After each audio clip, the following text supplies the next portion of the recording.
Okay, so before we talk about sustainable living, we must talk about why it's compulsive. Our generation can easily go on to live for a good 70 to 80 years with a minor discomfort if we start living recklessly. But do you remember the times when our elder used to talk that Earth has abundant resources and when it was less polluted? But we have a resentment for the older generation for misusing the resources and handling them carelessly. What if we become like them and there's nothing left for our upcoming generation? Is this the kind of end you want for the humanity?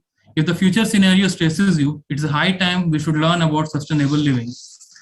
So in India, we go for a very three important factor which our ancestors and till now our government are using for the primary focus, and we say for sustenance we need roti, kapda and makan, meaning in English bread, clothes and house. But that's not the scenario now. Okay, so sustainable development is an organizing principle for meeting human development goals while simultaneously sustaining the ability of natural system to provide the natural resources and ecosystem services on which the economy and the society depends. So we can see that the sustainable is the area which is covered, which is the cross-sectional area of the social environment and the economic effect on our society. Okay, so there are the 5 P's of the sustainable development: people, prosperity, peace, and partnership and planet. So together they contribute for the sustainable development that we as a citizen, as a society should concern and should focus on being judicially using our resources and developing further. Okay, so as stated by the UN Department of Economic and Social Affairs, this is the Sustainable Development Goals adopted by the member countries in 2015. Okay, so we can see that there are the total number of 17 total number of the development goals that we have taken. So let's come to poverty. So no poverty. Poverty is a great enemy to human happiness. It certainly destroys liberty and it makes some virtues impracticable and others extremely difficult. That was cited by Samuel Johnson, one of the greatest philosophers of the time. Okay, so this is the cycle of poverty. Okay, so we can see that there are this is the cycle where when once the people or once the generation enters into a poverty, so this is the cycle that goes on repeating. It's survival, less opportunity, less wages, health system they are not affordable for them, and savings they don't have any kind of saving, just focus on being survived. So as we can see the graph that where there are 1.3 billion people, poor people live. Okay, so we can see that the majority contributed from the South Asian and the Sub-Saharan countries that contains the mostly of the developing countries.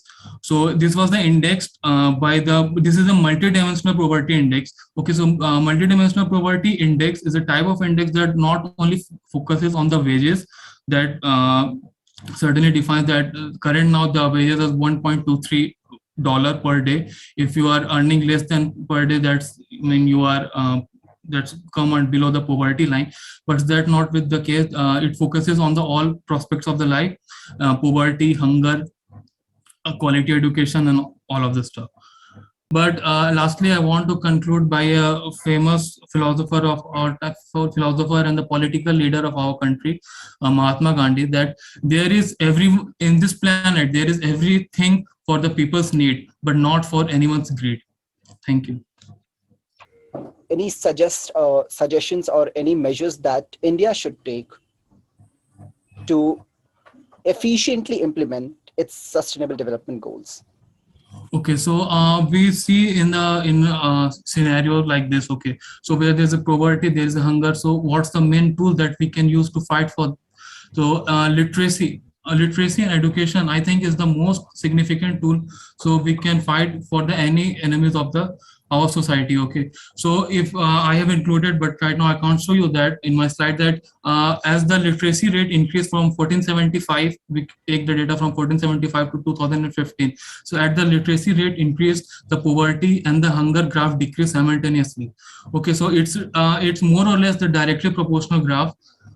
So yes, so I would suggest that education, we need to educate the people and the mass about that, and we need to prepare a quality of the society, so that we can eliminate all the kind of enemies that lie in our society, and we can move forward for the sustainable development goals. I would just like to ask, um, how does the Indian government respond to the problems, like for example, for poverty and for problems with healthcare? What are the some concrete or tangible solutions that are being implemented by the Indian government to solve these problems, and how are they measuring um, if if if these solutions that they are implementing are effective, and if something is happening, if it's actually improving the situation in India? Okay, I got your question. Thank you for asking. As Indian government, we can see that in the poverty, India is facing the major challenges, poverty and the hunger. That is our prime concern. So the Indian government has adopted many type of programs. There are the various kind of programs that are run by the government.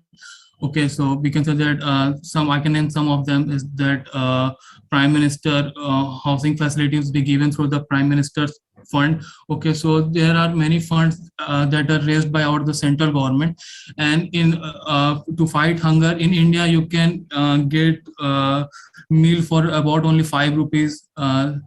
That's very less as we compare to the what we eat in our daily life. Okay, that less than a cup of tea. Okay, where the Indian people, the poor people, our government marginally signifies the people with the poverty line. Okay, so Indian government has set 75 rupees per day in our currency for the people to distinguish between the below poverty line and above poverty line. So Indian government is providing a different kind of ideas to the all the person falling in the below poverty line. Okay, so they can get a meal they can get a wholesome meal for the day for very less amount. Okay, and for to see that these type of programs are properly implemented, we have an additional set of bureaucrats that work only on this, that focuses only on this, that the programs that are initiated by the central government reaches to the people of the country. We have Niti Ayog for that, and it's a closed system that works on the feedback and generates the new ideas, and how we can in mass we can get benefited. So yeah, Indian government is doing in moving forward in that. That's actually a very interesting solution. Thank you. I would like to answer Angelica. Hello, Angelica. Thank you for asking this question. So, on behalf of India, there are for poverty alleviation program and for tackling pollution, we have taken a number of steps, number of policies. It will be a long list to discuss over here, but there are a few crisp steps that I would like to discuss. We have this national health mission, and under the national health mission, we are covering 50 crore poors. We are giving them 5 lakhs rupees, 5 lakh Indian currencies for any of their health issues. So that is under National Health Mission. Then we have nutrition program as well, because we have a lot of poverty affected people in our country that is actually somewhere de-elevating the economy of our country. And to handle with all these people, especially poor families and the kids, we have come up with a national nutrition mission in which we are providing the food where all the nutrients are processed in it, especially with the milk, all the packaged milk that we are purchasing today in India.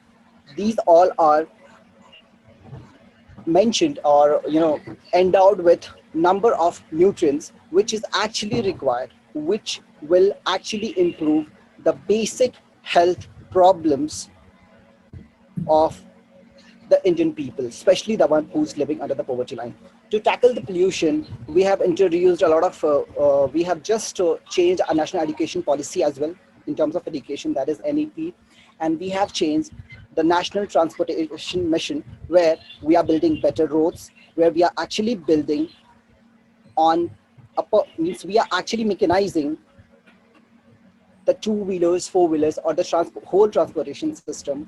And these all are endowed with BS6 engines, which is actually producing less pollutants than what we had earlier.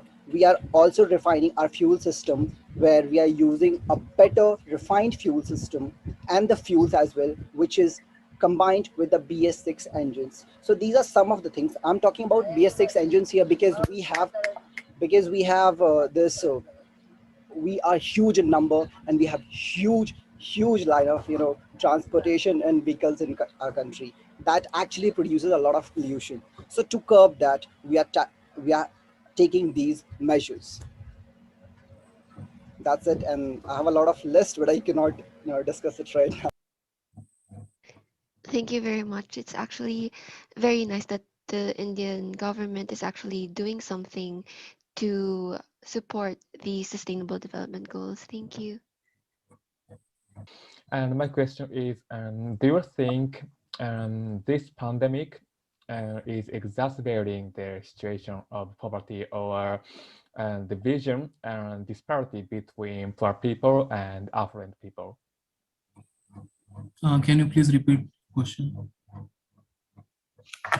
Okay. And do you think this pandemic is exacerbating the situation of poverty or division between poor people and affluent people?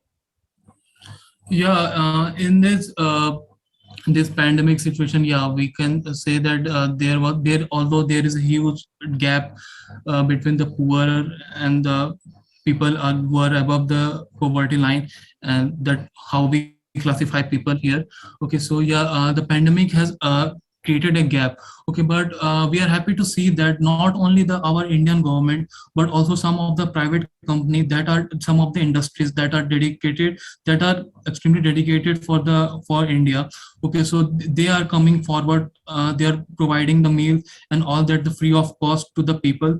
Okay, so yeah, pandemic has already created a huge gap around in the poor and people above the poverty line. But yes, if the gap is created, we have also found the solution. And not only the Indian government, I'm proud to say that even our companies, our industries that they have nothing to do with that.